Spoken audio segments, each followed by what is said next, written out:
mai albe tâmplele decât pe chip. Ai cearcă-ne ce trece timpul.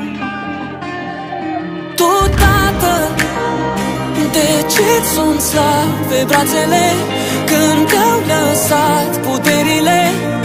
Timpule, nu te grăbi, mai lasă-i puțin.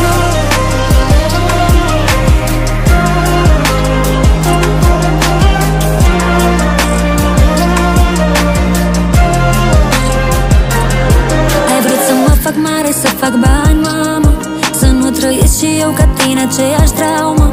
Să am mâncare în casă doar de azi pe mâine, să adun de pe masă fermituri de pâine. Acum am casă și mașină, tată, și bani cât să-i întorc cu o lopată. Dar la ce bun dacă am portofel